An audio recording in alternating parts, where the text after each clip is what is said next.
Now you gotta call the time on the Nexus. I'm gonna go 27 minutes for LGD. I think that they're not gonna be as clean as they should be. Someone explain why Rakan is specifically OP with Twitch. Well, it's just like you can set up the fight really well because the Rakan can just hide out of vision and then the Twitch stealths up. And then the Rakan can just jump to him and they just engage on you from out of nowhere. And Taric be a lot better. Taric is less engaged, and normally you need like Kalista to enable Taric really, or you need the whole enemy team to dive on you, whereas Twitch wants like aggressive setup because he wants to like obviously like spray and pray and like go forward in the fight. Taric's better if you just want to sit back and let them fight you. Okay, timer's on, synced perfectly.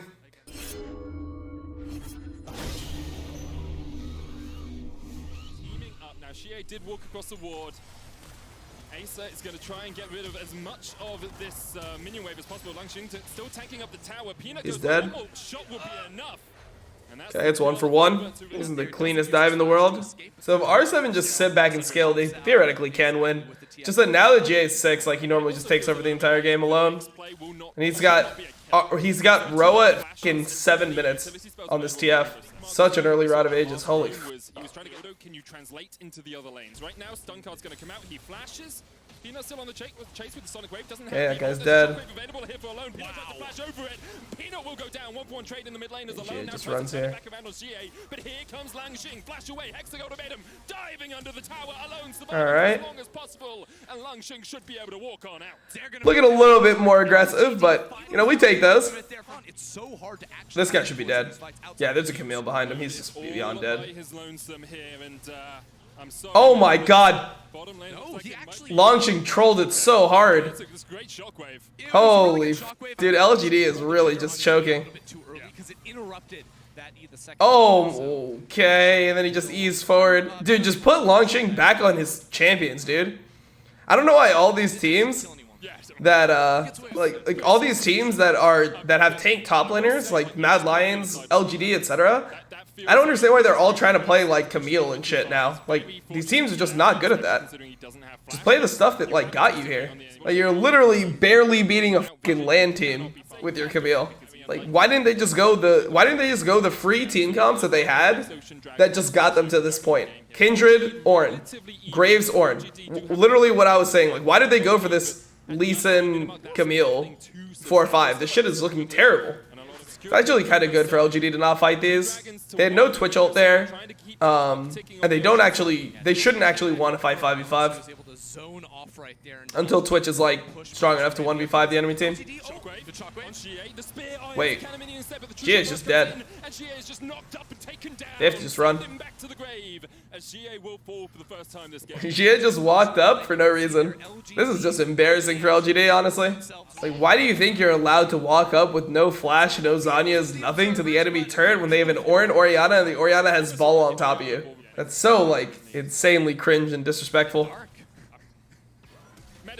To do it. HexaGoldOmatum used in the top lane as the flash comes out from Arce. Langxing now winning out on these trades pretty effectively. The Trinity Force, the flash forward, Precision Protocol. Langxing taking the tower though.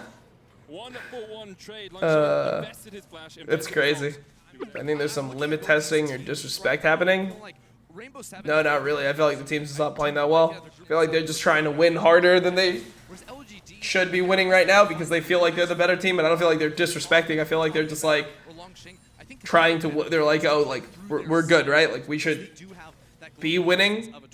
Like, alright, we gotta just do more. I feel like it's more like desperation almost, just how it feels, than like disrespect. I think they're like sweating for their lives, honestly. LGD.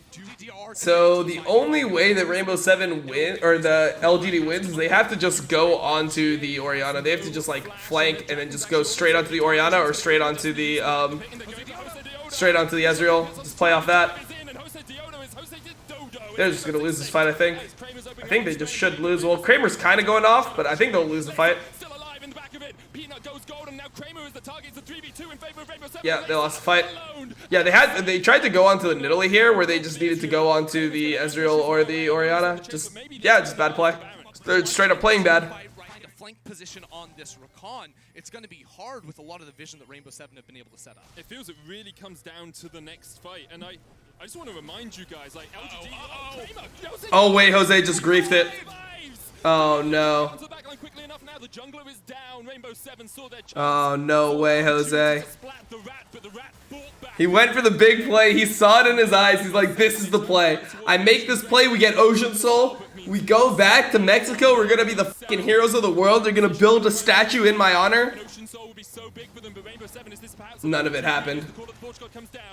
There was no statue built. Oh, they missed it! They lost Soul 4v5. It's so disgusting.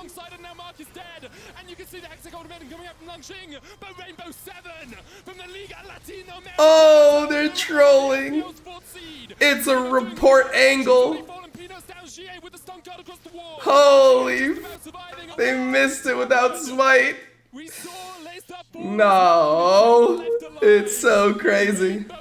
It's actually just the correct play is stalling the base there. Oh, Kramer's just got one shot. Okay, well, this game's over. They just lost the game. Kramer just didn't flash the Orianna ult. He's just dead for free. They're just choking so hard. It's just like choke after choke after choke after choke. It's so sad. This is so disgusting. On the far right corner of your screen, Kramer on the left. That's the flank with on 5, but Shadow lines the hook. Mark's being hooked. That's not really the target you want. There was no follow-up damage. Here's the call to the Force God as they push the first Nexus tower. Kramer locked out. Laser diving forward. GA has the they just lose. And now the second Nexus tower. It's the target is Rainbow 7 opening up. Okay, they randomly get a 4-man kick. Dragon, Peanut goes down. Kramer's opened up. It's a double for Laser. He's looking Here he is. They actually lost to Rainbow 7. What?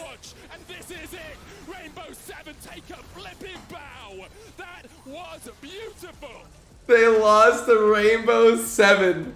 Holy shit. That's the biggest upset that we'll probably see the entire tournament. I would assume that is the biggest upset that we will see the entire tournament. What does that mean? That means that they pretty much can't get first anymore in their group. So they're going to have to play a best of 5. Alice is malding. I'm kind of malding over that. Like, that was just bad League of Legends. Like, I just don't like watching teams play that cringe bad League of Legends for no reason. Like, it's for what, man? Like, I don't know. For what? That's what I'm asking you. What is the reasoning, guys? Coming from the side, smite is available for Shadow. He knows that he's still here. Here we go. Cacao gonna jump across the wall. Shadow looking for the Shadow can win this. He can win this. Yep, he burned his flash. Good. Shadow has popped the ghost. He jumps into you like that, then you win. No Emperor's Divide on him yet. Humanoid looking for the sleep, can't quite land it. Does have the You're fine, you're fine, you're fine. Deciding so far not to chuck that power support. You're still fine, you're still fine. But Lulu's just griefing, like, he's just griefing, you just ignore it, you can keep on walking away. Just, the only criticism I would have for Shadow is emoting.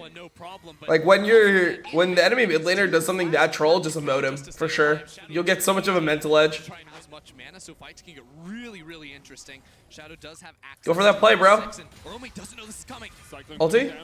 Ulti? Where the hell is the ulti of Rome? Just ulti him the second he goes on you, bro. What? We saw what happened with Shen. Now he's this guy has the flash. He's dead. He's gonna try and get away, but there's the fear, and there's second kill of the game as Shadow takes down the Ader. Rome always looks so sad. Yeah, I mean, it's just like him slowly realizing that he's just going to be on tank duty for the rest of his life. I'd be sad too if that was the reality of my position on the team. They decided not to fight. He probably had enough for an onslaught of Shadows, and that was about it. But here comes the quickness, and Shadow's actually coming back for the fight. This guy's dead for free. Give it to Karzi. Oh my god. They actually tried to get... Well, okay, I mean, I guess he just lived. This Herald, of course, spins things up in mid lane. That should be able to knock down the turret. Okay, ulti instantly. Ulti? Where's your ulti? He ultied the clone. He ultied the clone, right?